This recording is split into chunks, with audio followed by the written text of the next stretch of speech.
Okay. So for this presentation, we will be starting by the discussion of how we will be extracting the data. So today, let's be in the mindset of using the data.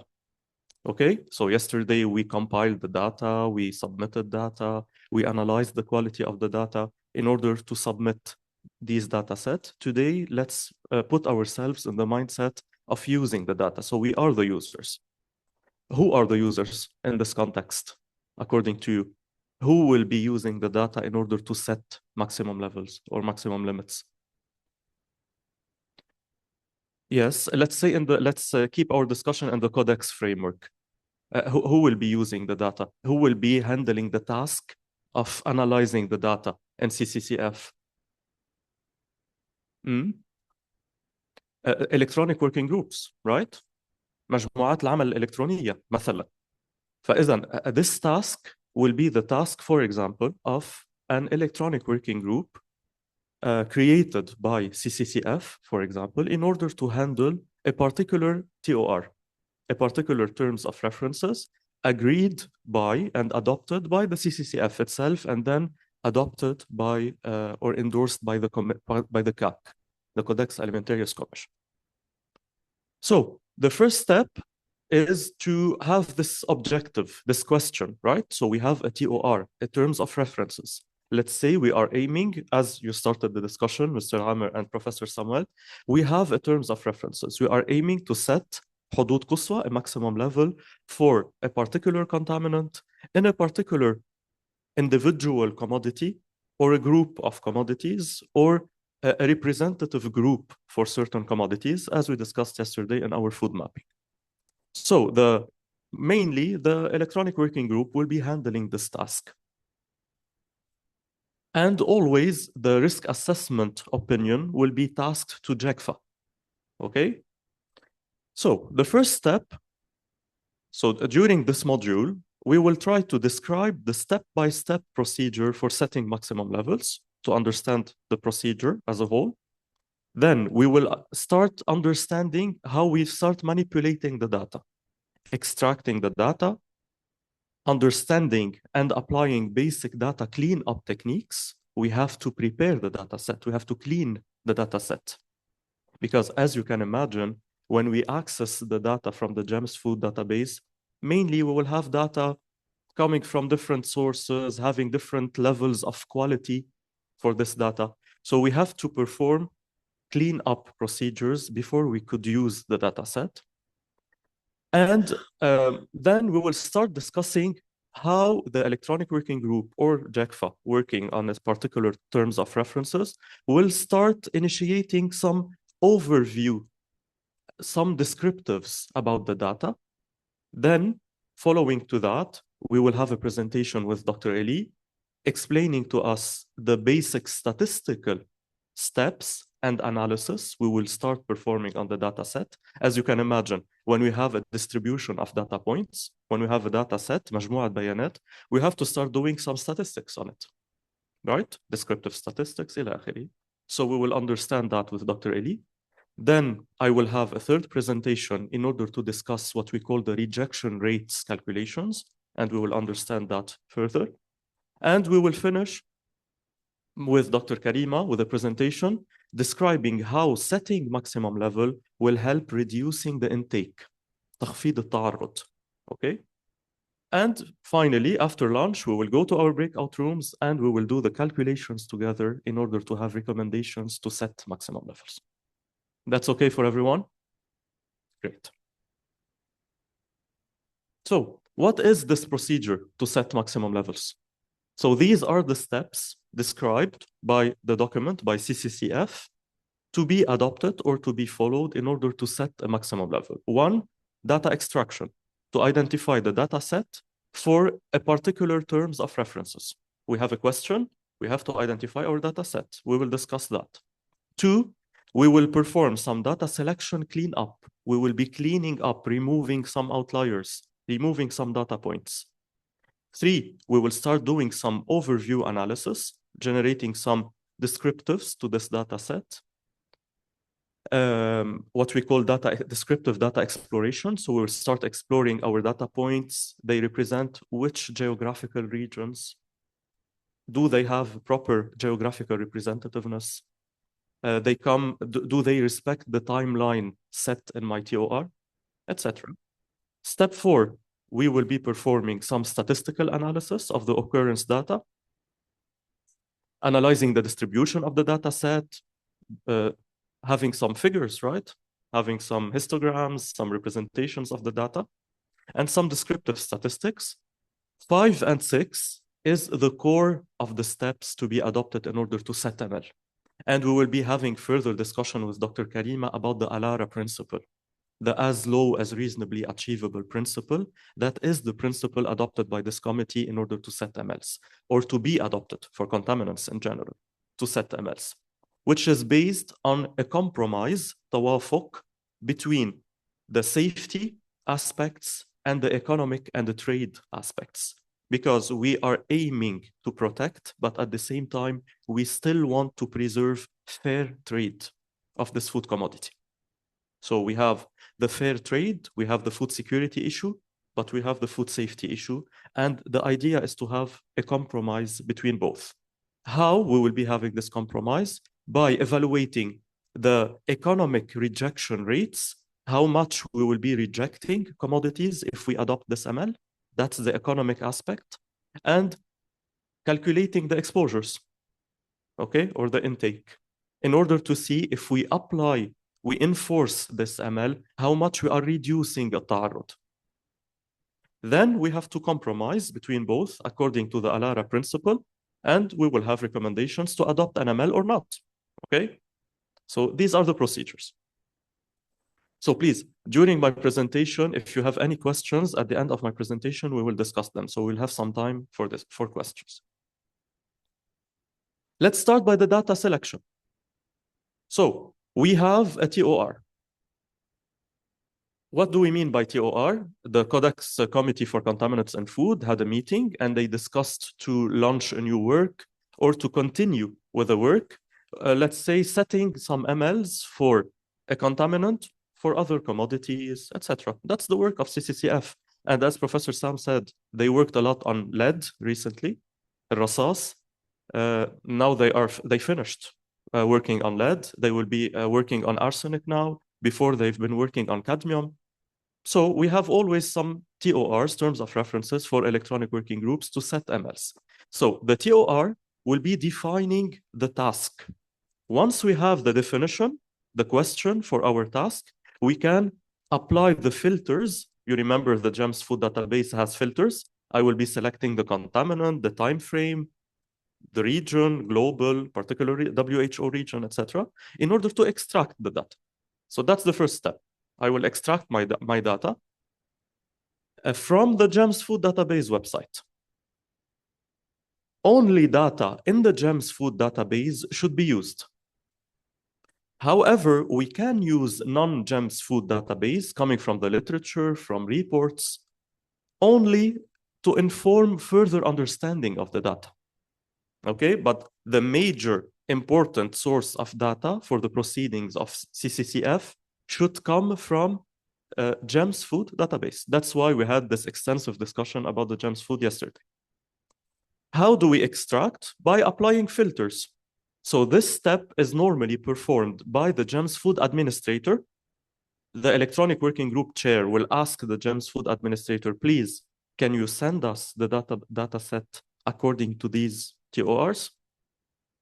Or normally, if we have an account, as we said, we can perform the step. But they tend always to apply the step in coordination with the GEMS food administrator, just to avoid any problems with the data extraction. And actually, this year during the session, we had a problem related to data extraction. So it's not a problem we can't have. It's a problem that we can very easily have. Now, we discussed that yesterday. In some instances, we can submit data directly to the electronic working group or to the electronic working group chair. Okay, like during the proceedings of the electronic group, working group, one country will say, oh, but I have a data set also that I can submit and we can use. We can do that. But the proper procedure is to submit through the GEMS food database. Now, these filters that we'll be applying or that the GEMS food administrator will be applying will allow the analyst, us, the electronic working group members, JECFA experts, to identify data respectively to a particular call for data. And we had yesterday an example of a call for data, right? So normally it's very specific, the call for data. Best to consult, as I said, with the GEMS food administrator in order to avoid any problems. And in case you remember, we had the option to say that it's confidential or not. So the GEMS food administrator will be handling the confidentiality issues. So which of the following statements is true according to our discussion regarding the use of data for ML setting in Kodak's work? All data from any national database can be used without any verification? No. Only non-GEMS food data are used to derive MLs? No. GEMS food database data are preferred. Non-GEMS data may be used as a supporting data, right? And literature data should always replace or be present in our study? No. But according to our discussion yesterday on published data, still published data can bring a lot of interesting information. We have our data set. Okay, it's an Excel worksheet, or we are using any statistical software, okay, or any software used normally for risk assessments, okay? We will have our data set. The first step is to start cleaning up our data set. The cleaning up step is to remove non-relevant or inappropriate samples or data points from the data set before analyzing the data set to recommend MLs. It's a crucial step. We cannot have a data set raw and start using it. We will have distorted MLs. What are the situations that will imply a cleanup of my data? For example, samples that are clearly outside of the TOR. My TOR, I'm working on tomato sauce, and I have data points on ketchup samples. So obviously, anything related to the food mapping classification will help me to remove some data points. Okay? Second reason, samples that are outside the date range of the TOR. Yesterday, we saw in our call for data for total aflatoxins, they wanted data coming from the past 10 years. So if I have data before the 10 years, I will remove them. Samples missing crucial information. And we studied yesterday the template and what were the mandatory information and the optional informations, right? So any mandatory missing information, here normally the GEMS food administrator, if we have a very important database missing some important information, the administrator can right away reach out to the data provider in order to ask to complete this information. Let's say it's very important to have it. If it's not important to have it, we will remove it. Some missing crucial information could be, for example, the state of the food analyzed, and we are aiming to set an ML for a particular state of food. So if we're missing this information, I will remove the data point. I have also a wrong local food identifier. Let's say I'm missing the second level of the food mapping. Okay, my second level of the food mapping, and I'm setting an ML for this particular food identifier. So I will be removing this data point. Samples with unacceptable analytical performance criteria. Okay, for example, I'm studying my data set, and as analyst myself, I saw values of LOQs that are not logic, okay, or logical. I can ask again, if the data set is very important, I can reach out to my data provider in order to ask why. But if I'm suspecting an error, a serious error in the analytical criteria, I will be rejecting or removing those data points. Okay, so unacceptably high LOQ, or they are submitting the value of LOD higher than the values of LOQ. So I have like a serious problem in my data set. Or I have a problem confirming the accuracy of my data. So I have problems related to my analytical quality, which is a serious problem, right? How can we accept a data value, a result, if I'm not sure about the analytical quality assurance of it? Always, I will not reject right away because data points are valuables. I need data points for my Codex proceedings. However, if I cannot do corrections, I will be rejecting. Data for which the information on the portion analyzed is not clear. Example, peeled versus whole fruit or husked rice versus polished rice. And if you check the MLs in the CCCF, you will notice that for rice, we will be mentioning or detailing or giving more specifications. For example, we have husked rice, we have polished rice. So if I'm not providing this information, how can I be sure this data point is corresponding to husked rice or to polished rice? So normally I will be removing this data point again from my data set. Always, if the data set is important, I will start by contacting the point of contact for the country. And now you understand why it is important to have a point of contact. So when we have a JIHA submitting the data, it's important to have a point of contact handling this data provider or this data providing step. I can always have assumptions. Okay, I'm not in our discussion during this morning. We will not be going too much into different scenarios and assumptions. But as you know, in risk assessment, I can go for several assumptions. I can always adopt some assumptions according to my objective. But if we will start detailing the different scenarios and assumptions, that comes with the experience of handling the data. What do I mean by assumptions? I can always assume that I will accept this data point, but I have to prove it.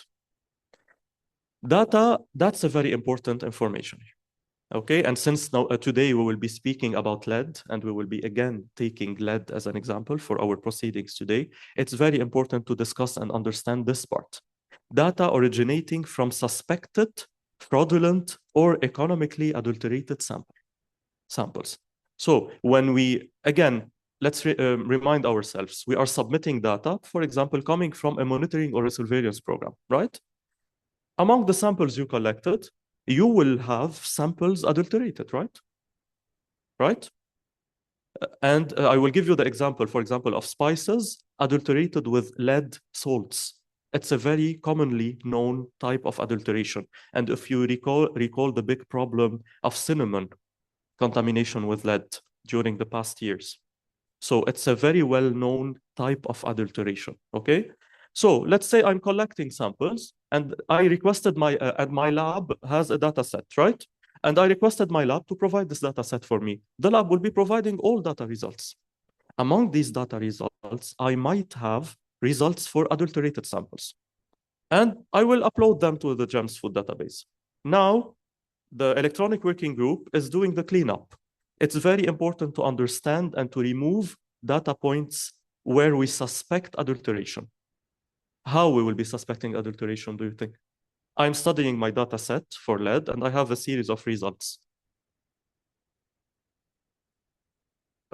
Very high. Let's say I have my distribution, and then I have data points which are extremely outliers, extremely high, even visually or manually when studying the data set, okay? Or I have a knowledge, I can go to my literature and I have the knowledge what is the normal range of occurrence of this contaminant in my food commodity, right? So if I see extremely high results, normally I should be removing those results. Possible signs of this fraud, certain samples are orders of magnitude higher than others. So they will be removed from the data set. It's very important also to discuss this issue of temporal variability. Why we are requesting data going back to 10 years? ليه عم أطلب بيانات بترجع ل10 سنوات للخلف؟ And it will depend on the contaminant itself. Let's take the paradigm or the example, the comparison between heavy metals, for example, lead, and mycotoxins. If I tell you mycotoxins and climatic change, what can you tell me?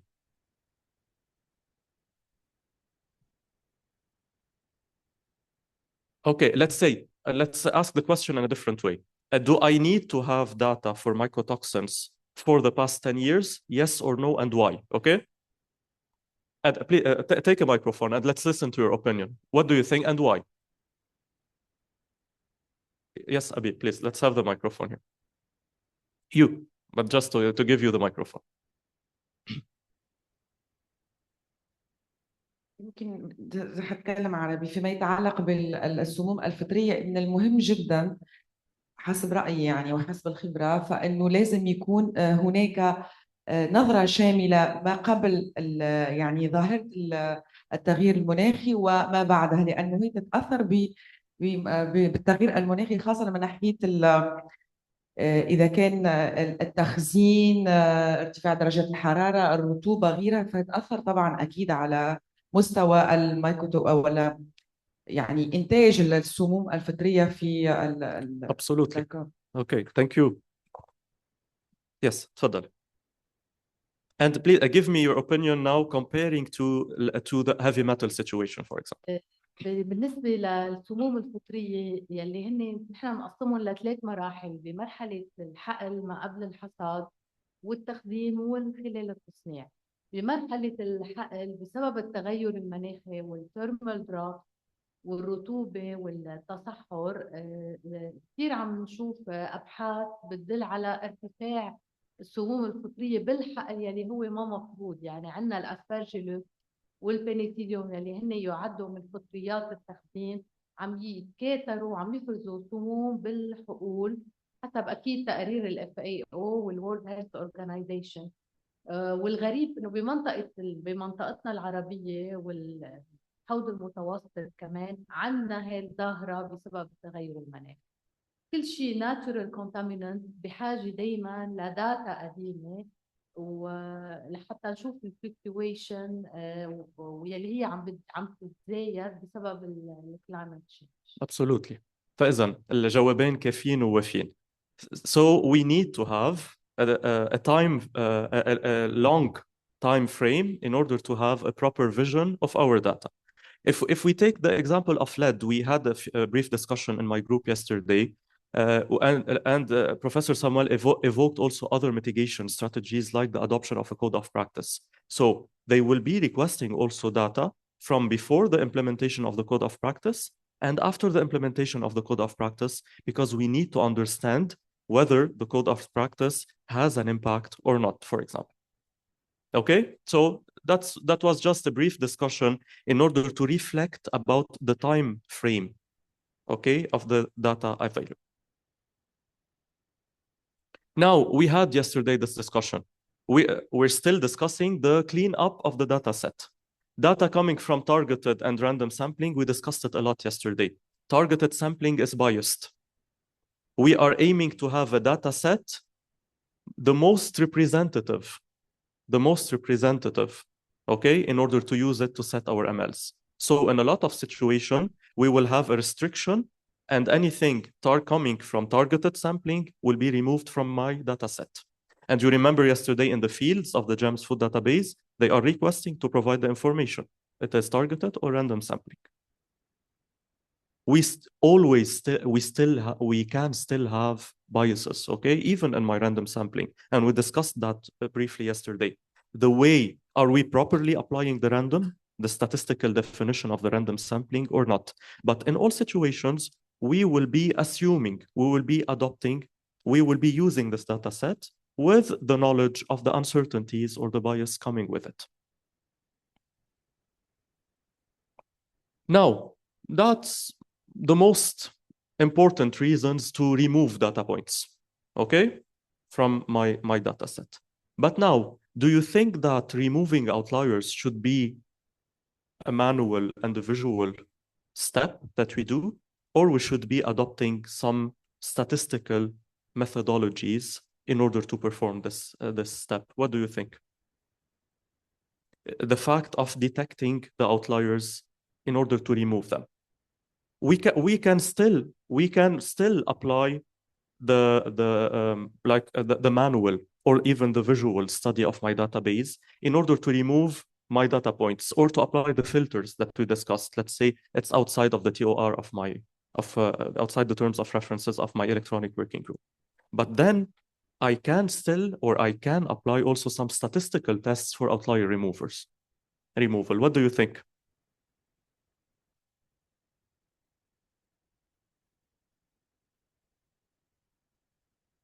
Absolutely. So we have to have a consistent and a standardized approach. We have to have a consistent, as much as a consistent and standardized approach. That's the first idea. The second idea I wanted to discuss with you, and very important, outliers or extreme values not to be discarded unless there is a valid reason to do so. And that's a very important information from the start. Okay, we discussed that. If we do not have a valid reason, my data point is very valuable. It can enclose a very valuable information. So I will not be removing data points just for the sake of removing data points. I need to prove it and say why. Why I might risk lose some information? Because heterogeneity of contaminant distribution perhaps is a very important information, as we know in the case of mycotoxins. So if I will be removing automatically high values, perhaps those high values are representative of some certain levels of contaminations. And I have to take into consideration the sampling here. It's very critical, the sampling, when we do mycotoxin analysis, because of the heterogeneity in the distribution of the contaminant. So if I see a high value, I will not be removing this high value automatically. I have to understand. Or due to other natural variation, perhaps if I'm removing those extreme high values, I'm removing a very important information that can describe a natural occurrence, a natural variability in the distribution of this contaminant. Okay, in some instances, and I told you, we face a lot this problem. In some instances, we see some very, very high values. Like, let's say, obviously, let us go and check the unit of those values. In a lot of instances, it's related to an error with the unit. That's why we insisted yesterday, please pay attention to the unit when you submit your data. Is it a milligram per kilogram or a microgram per kilogram? So if I see very high values, I will not go automatically and remove them. I will try to inspect a bit to check, perhaps it's a unit problem. And I will do some corrections here. Okay, and the results, but as we said, the results where we suspect fraudulent behavior or adulteration need to be removed from my data set because they are not representative of the normal occurrence of my contaminant.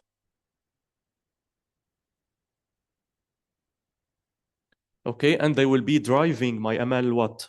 For higher values or lower values if I keep those high values related to frauds? To higher values, okay? So I'm distorting the procedure of setting my ML and it's no more representative to my situation. Now, in the document, if you check the document, they are explaining some statistical and sometimes very simple tests that we apply for outlier removals, okay? And they say you can still adopt the visual approach, which is not recommended, okay? But they say it clearly. If you obviously clearly see that you need to remove some data points, even when visualizing your distribution. So what I'm visualizing here is the histogram of my data set, the distribution of my data points, okay?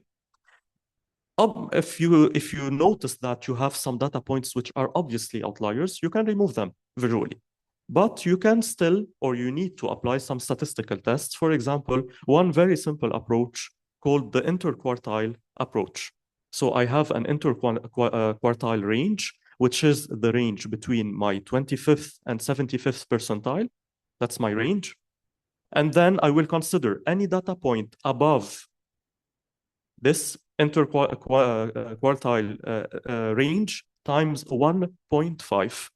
I will consider it as an outlier point. That's the approach that we call the interquartile IQR approach. It's a very simple approach. We can apply it using very simple statistical softwares, even Excel, and it will allow me to say that if I have extreme data points above a certain limit or value, I'm considering those data points as outliers.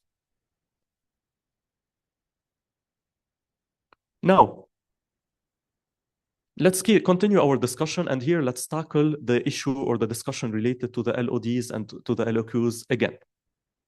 In the case where no LOQ or LOD is provided for a specific data set, what do we do?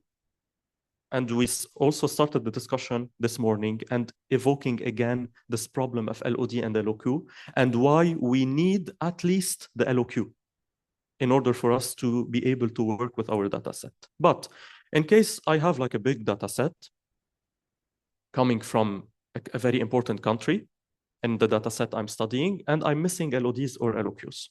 First, the submitting country organization or observer should be contacted. Okay, so they are saying in the document, not may or can be contacted, should be contacted. In order, as a first step, to obtain such information, to ask them, please, your data set is very important. Can you provide the information related to LOD, LOQ? In the case where the data set contains nearly only quantified results, the majority of results are quantified. Even if I'm not accessing the LOQ, the document or the guidance is telling me that I can use this data set. Again, if the data set coming from a particular country or observer contains mostly quantified data points, even if I'm not accessing the value of the LOQ, it's not a limiting thing. I can still use it. In the case where the data set contains a significant amount of left censored data, what do we mean by left censored data? Mostly what? Very low values or very high concentration values? Very low concentration values, okay? So they are telling me in the guidance, in the case where the data set contains a significant amount of left censored data, individual data without quantified values, meaning below the LOQ, generally referred to as data below the reported LOQs or LODs, data set should not be used if I don't have the value of the LOD and the LOQ. Yes. That's an excellent question, okay? But that's a guidance. I will have an answer, okay? That's a guidance document. We cannot go to overly define and set all the rules. Otherwise, we will not be able to work with the databases we have.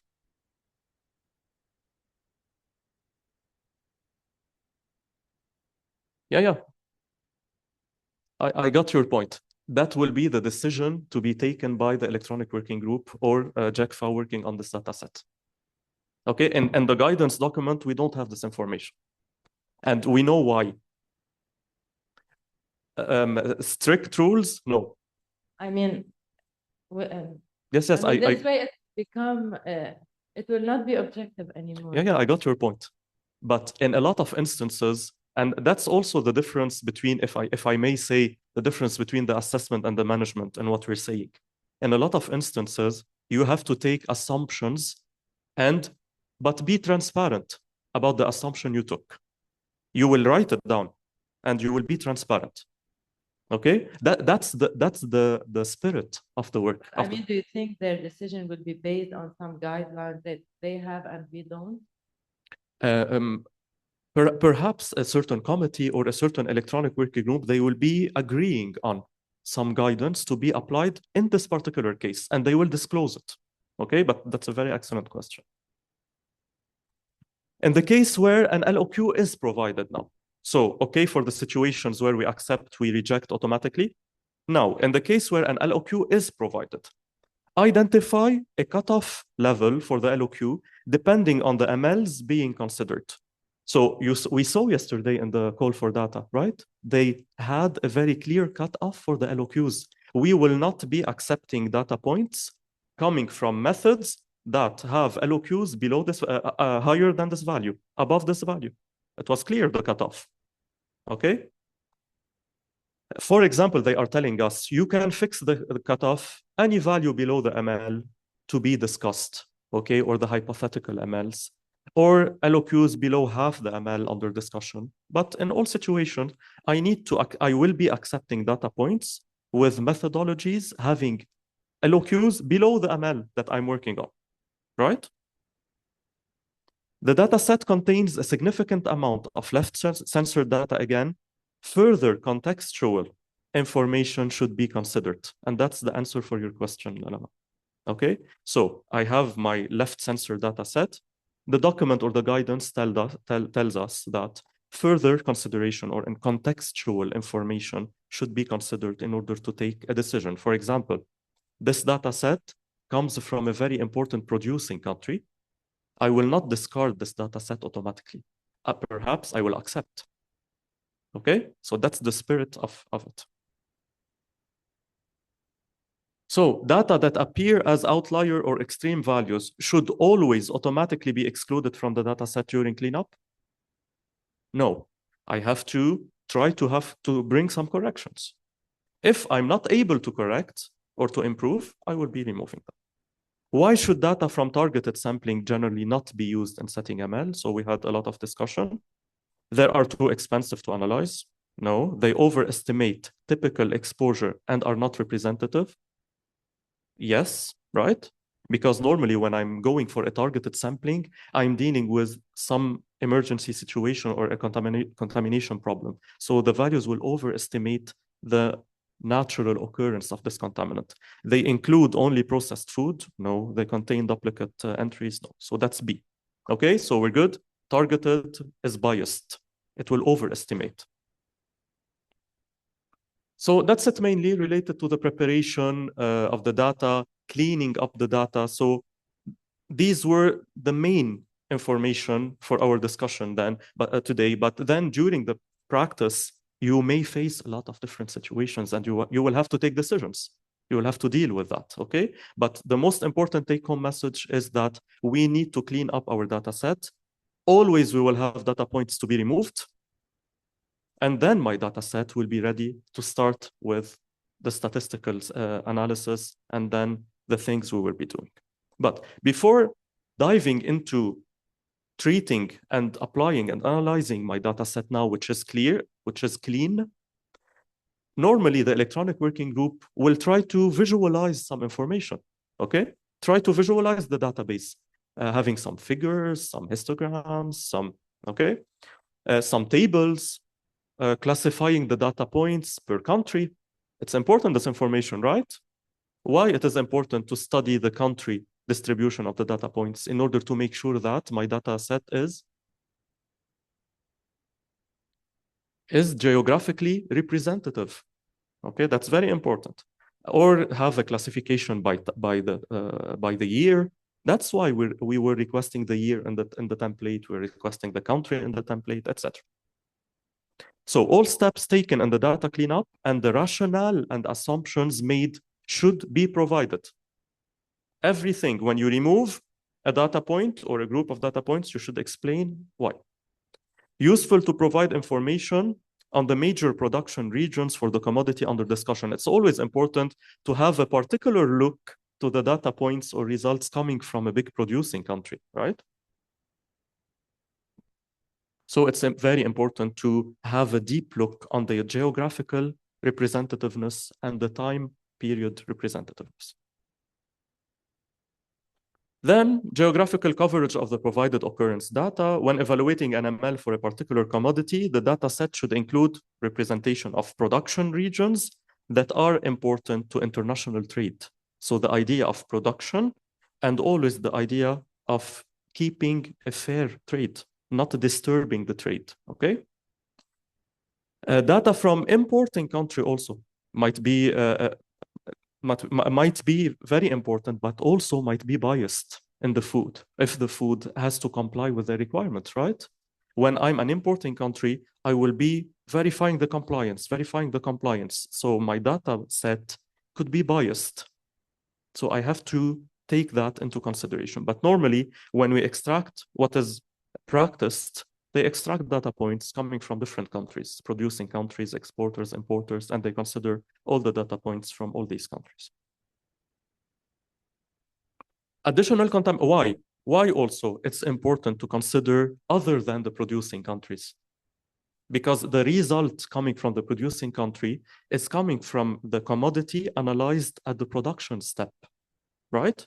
But a lot of contaminants, and the example of mycotoxins, can occur during the transportation, the storing, until they reach the importing country. So it's always interesting to have the result from the important country. You see, we're discussing also always the pros and cons of everything. Provide separate, in some instances, it might be interesting to provide separate analysis. I need here to separate between the producing countries. I will do my full system analysis and the importing countries. That's few examples for you to think of. Only if there are enough data that show an indication of large, that's a very important information. And Mrs. Nuha, Professor Sam can attest for that because we had a huge discussion during the past CCCF. And fortunately, this information is well clearly indicated in the document. Only if there are enough data that show an indication of large differences in reported levels between regions or between countries in a region, analysis could be performed by region or country. Otherwise, we have to perform the analysis globally, okay? And we had a big discussion during the past CCCF because one of the working documents you will be studying with Dr. Karima today, item 5, and you will see, please remember that when you go to your breakout rooms, you will see an analysis performed for the global data set coming from all countries, and you will have the same analysis performed for the data set coming from the PAHO region, from a particular WHO region. And then they provided the same analysis for both, and we didn't understand why they separated between the global data set and this particular region. And unfortunately, I will not continue regarding the adoption of the ML. We can have the discussion afterwards, okay? But just for you to think about it during your breakout rooms, why do I need, okay? Do I have a rationale? If I have the rationale, that's perfect. One of the rationales could be that in this particular region, the climatic conditions, I don't know, agricultural practices, etc., could induce higher levels of this contaminant. So we should pay attention to the situation of this region. Otherwise, we have to take the global database and a global geographical representativeness. One further idea, if no geographical representativeness, I requested my GEMS food administrator to send me the data set, and they sent me, or I extracted the data set. Unfortunately, I only have data points coming from the EU, for example, and the US. I don't have data points coming from Africa, from India, from China, from other producing countries. Do I discard this data set automatically? No. So we're trying to have this way of thinking. I do not discard it automatically. I have to understand. Is it important to set this ML? Can I compromise? Can I take and accept this assumption? If I can do that, I will use it, even if I don't have the ideal geographical representativeness, right? Yes, and excellent. So normally in the decisions that are taken, and when the CCF will take the decision, in this situation, they can recommend to review the MLs after 5 years or after 3 years, okay? A time period coverage, so we discussed that in details. In some instances, it is very important to have the time going back to 10 years, and in other situations, no. Okay, it's important to understand that.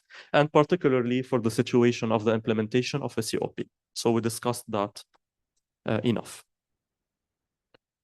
So we also answered this question. If occurrence data lack full geographical representativeness, Codex cannot proceed with setting NML under any circumstances? No. So we're now understanding there is no any, absolutely not, should not in the Codex. Okay, we have to study our data set. We have to understand the data set. So as a conclusion,